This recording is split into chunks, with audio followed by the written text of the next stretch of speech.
Let's get off that subject and get on to parking. I've noticed that parking is getting worse and worse every week on Roosevelt Island. Always, every spot on every street is taken. Tickets are barely issued. If you walk down to the tram now, you put placards on all the cars telling them there's not parking. They've been there for days, but there's no tickets. That means that it's not being policed because there's no stubs from the tolls or anything else on any of these cars. When the congestion parking comes into New York City, people in Queens know to come here, they can park for free and get on the train or the subway, and they won't have to go through congestion parking. This is going to be a massive problem. It's a massive problem now. And if you don't start enforcing the laws, it's going to get worse. Do you know that we have street cleaning rules on our main street? We do. There's signs everywhere. Have they ever been enforced? Have we ever cleaned the streets?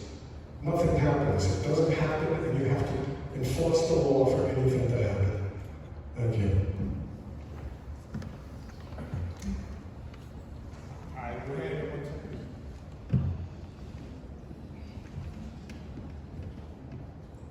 We do give out summonses.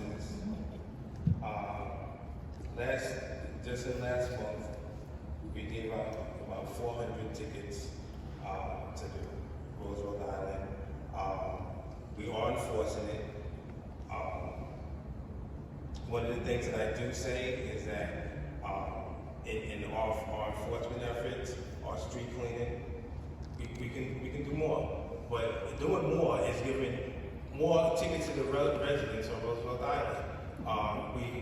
We try to work with the residents and try to get them parked and get them parked legally. And we work with. There are a lot of people who take up the spots, and the construction workers, and we have rules for them. But we are giving out a lot of tickets.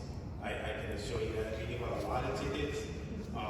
Sometimes we average about 800 to 1,200 tickets a month, and that's a lot of tickets. Walk down the street, there's hundreds of illegal cars. Just walk down the street.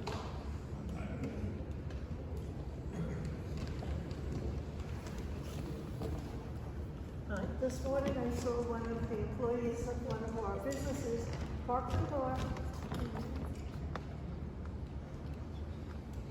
This morning I saw one of the employee of one of our businesses in an unknown building where I live park the car.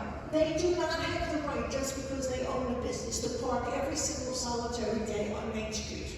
Not only does this is infuriating, you cannot find a space in front of River Cross for anything, and it's the businesses. I'm sorry, we have a garage, and they get a cheaper rate, and they should park there. This is not their private parking lot. I mean, not only that, we have businesses, we had to take the trash can away because the businesses were putting their trash in the trash can. That's why there's no trash can in front of River Cross. This is ridiculous. I think we should do what we did originally. We used to have a lot of DPL plates, and they thought they could park everywhere. We hired a private tower. And trust me, when they had to go bail out their car for $100, no one ever parked on Main Street. Maybe it's back to hiring a private company to tow the cars away, because that way we will not have them violating. And I mean, he's right. They're right. We have not had the west side of Main Street cleaned in years. The east side gets cleaned, the west side. It's about time we treat them like their South was. You get their car, it's just like putting it in a private parking lot.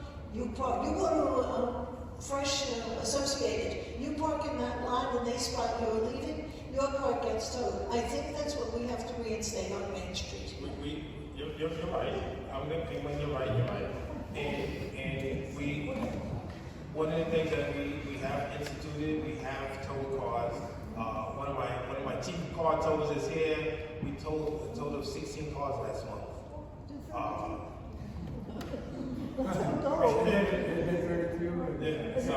So we do tow cars. We do tow cars, and we can do more. We'll do more.